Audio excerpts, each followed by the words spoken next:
pessoal, sejam bem-vindos ao Pré-ENEM SCAC. Eu sou o Cabo Tel e venho desejar a vocês uma ótima aula.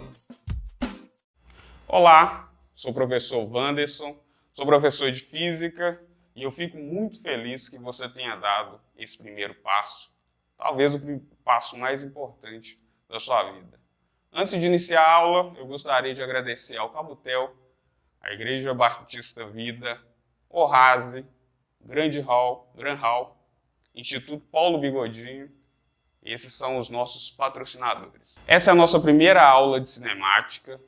E antes de começar a falar sobre a cinemática, eu gostaria de falar com vocês sobre o conteúdo de física. O que física é, o que ela estuda e o que a gente vai ver aí ao longo do nosso curso de física, tá? Física é uma grandeza, é uma ciência natural. Ela significa natureza e, basicamente, ela estuda movimentos, né, energia e de forma bem elementar. Ela é a ciência mais elementar de todas, mais elementar do que a biologia e do que a química, tá?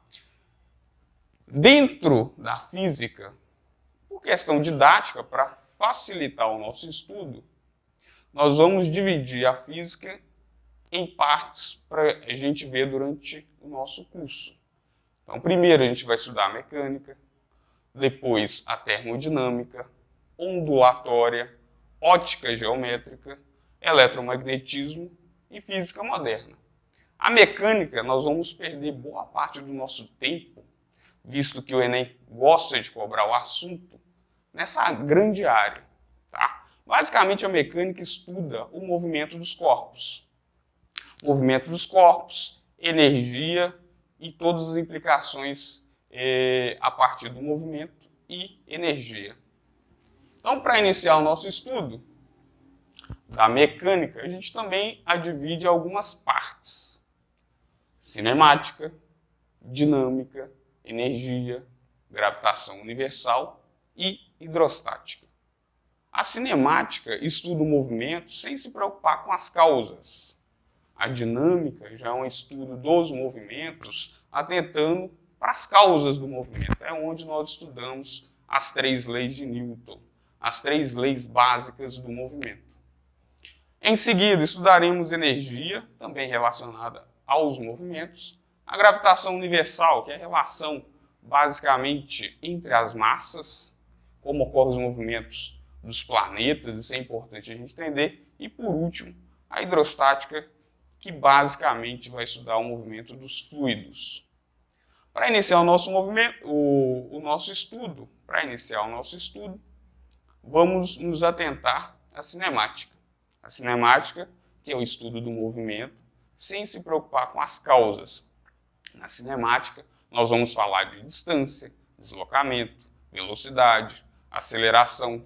É importante que saibamos também lidar com aquelas equações difíceis que a gente vê lá no ensino médio, mas eu vou mostrar para vocês aqui que é bem simples. Se vocês conseguirem entender os primeiros conceitos e gráficos e tabelas. Então é um conteúdo bem duro, mas eu espero que vocês consigam aí assimilar tudo. Eu vou por partes, vou bem devagar no conteúdo, para vocês verem que é uma matéria bem simples, tá? Então, para iniciar o nosso estudo de cinemática, nós vamos falar sobre distância e deslocamento. Muitos acham e adotam como sinônimos, mas não são, tá? Para iniciar, vamos considerar o seguinte exemplo.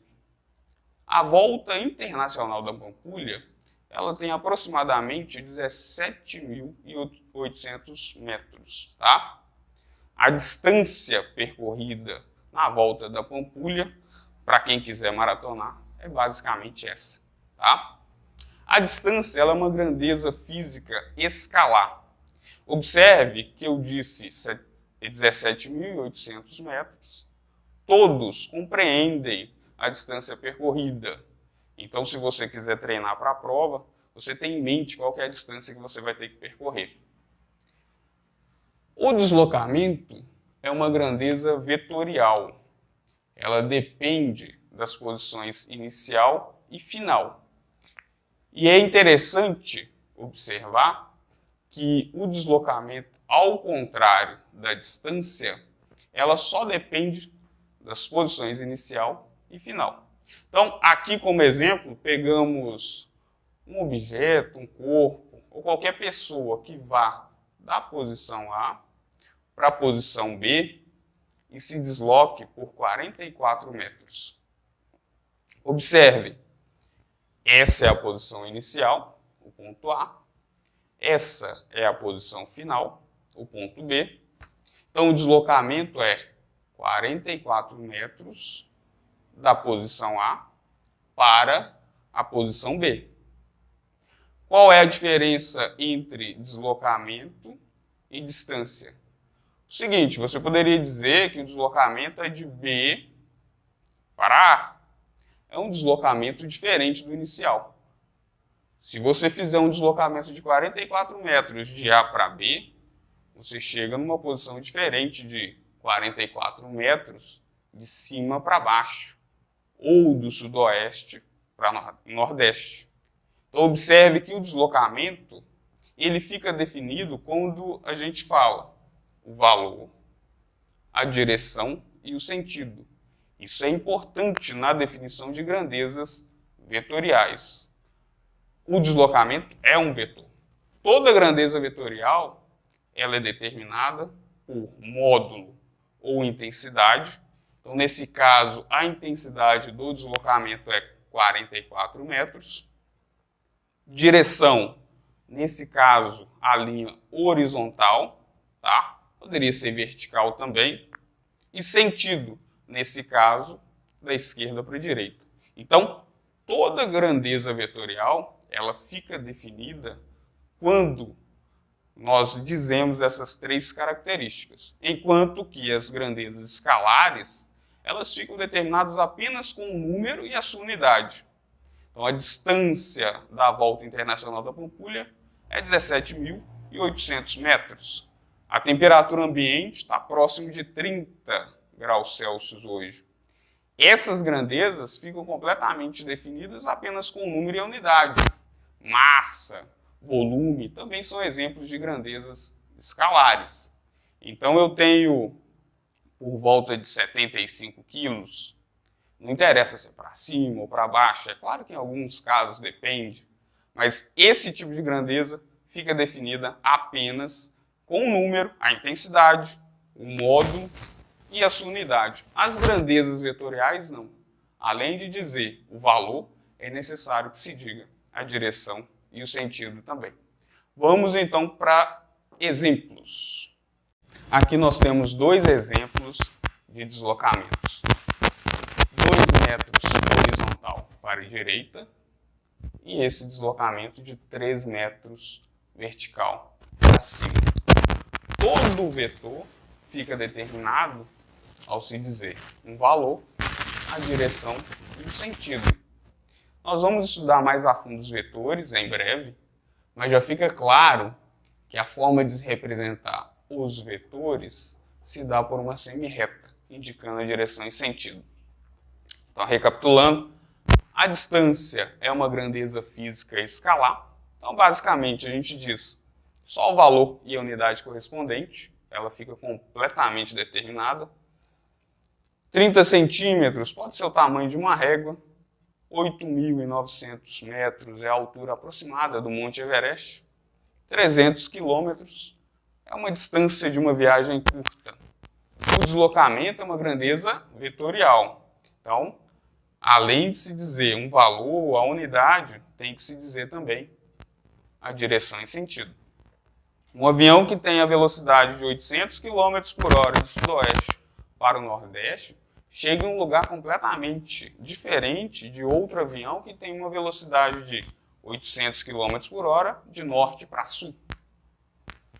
9,8 metros por segundo ao quadrado, vertical para baixo, é o valor da aceleração da gravidade. Em breve, nós também estudaremos. 750 newtons vertical para cima é um valor de força. Então, grandezas vetoriais têm essa característica. É necessário dizer as 3 características para que ele fique completamente determinado. A velocidade é uma medida da rapidez dos corpos. Ela se relaciona com outras 2 grandezas, com deslocamento e tempo. Basicamente, uma medida de quão rápido um objeto ou um corpo se move em um determinado trajeto. Imagine o seguinte exemplo. Eu fiz uma corrida leve de 10 metros em 5 segundos. Quantos metros eu corri a cada 1 segundo?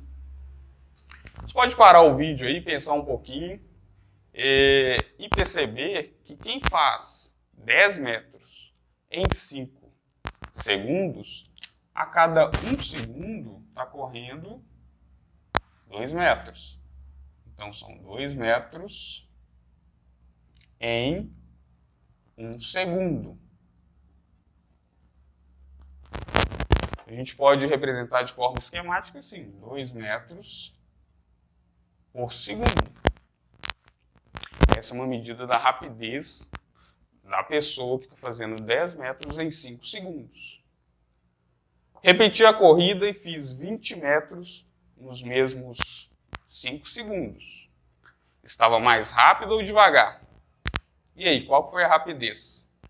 Se você faz um deslocamento maior, um tempo menor, significa que você está mais rápido, né? E o valor da rapidez, o valor da velocidade, indica isso para a gente. Então a rapidez deve ser maior. Alguém que faz 20 metros em 5 segundos está correndo a cada 1 segundo 4 metros. Então são 4 metros em 1 segundo. Ou seja, uma pessoa que faz 4 metros em 1 segundo tem uma rapidez, tem um valor de velocidade 4 metros por segundo. Antes de continuarmos a definir o que é velocidade, vamos fazer alguns exemplos, vamos fazer alguns exercícios para a gente memorizar isso aí. Então, para uma velocidade de 4 metros por segundo, vamos preencher essa tabela de velocidade. Como a velocidade não muda, é bem simples. Então, no instante inicial, a velocidade era 4.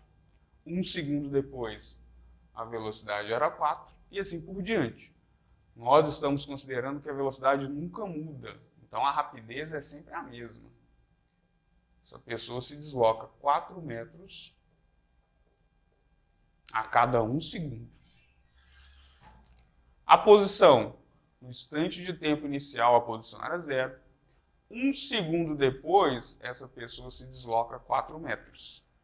2 segundos depois, ela se desloca 8 metros. 3 segundos depois, essa pessoa já vai ter se deslocado 12 metros e assim por diante. Eu espero que vocês tenham preenchido a tabela aí corretamente. Tá? Bem simples. 4 segundos, ela vai ter se deslocado 16. 5 segundos após o movimento, como ela se desloca 4 metros a cada 1 segundo, ela se deslocou 20 metros. 6 segundos, 24 metros. E 7 segundos para fechar, 28 metros. Você pode comparar as 2 tabelas e perceber que quem tem uma rapidez maior se desloca no mesmo instante de tempo uma distância maior. Pessoal, então para fechar a nossa aula de hoje, vamos para a definição de velocidade. Como vocês viram, a velocidade ela é a razão entre o deslocamento e o tempo. É a divisão entre o deslocamento e o tempo. Não é necessário decorar essa equação porque a velocidade está muito presente no nosso cotidiano. Então, em uma rodovia, você vê a seguinte placa, 80 km por hora. Observe que é uma unidade de deslocamento dividido por uma unidade de tempo. Então, a velocidade nada mais é do que a comparação entre o deslocamento e o tempo. A unidade no sistema internacional, ou seja, o padrão para unidade de velocidade é o metro por segundo. Então, é muito importante que a gente saiba converter unidades de quilômetro por hora para metros por segundo. É importante saber isso. Nós vamos fazer isso na aula 2 de cinemática. cinemática aprender como fazer as conversões de quilômetros por hora para metros por segundo. Em símbolos, é muito comum aparecer em apostilas, em livros, os símbolos, tá? Então aqui, v de velocidade é igual a deslocamento sobre o tempo. Outra equação muito comum, sempre que a velocidade não muda, que é o caso que a gente está lidando no momento, né? Para casos em que a velocidade é constante, a velocidade é sempre a mesma, a rapidez não muda, a gente pode dizer que o deslocamento é igual ao produto da velocidade pelo tempo, como nós vemos nas tabelas. Em símbolos, deslocamento é igual a velocidade vezes o tempo. Essa equação saiu dessa aqui, olha. Esse tempo está dividindo o deslocamento, passa para o primeiro membro multiplicando. Então, velocidade vezes o tempo é igual ao deslocamento. Não é uma equação a mais, ela surge da primeira equação. Nós vamos continuar o nosso estudo na próxima aula. Muito obrigado por assistir até aqui e até a próxima.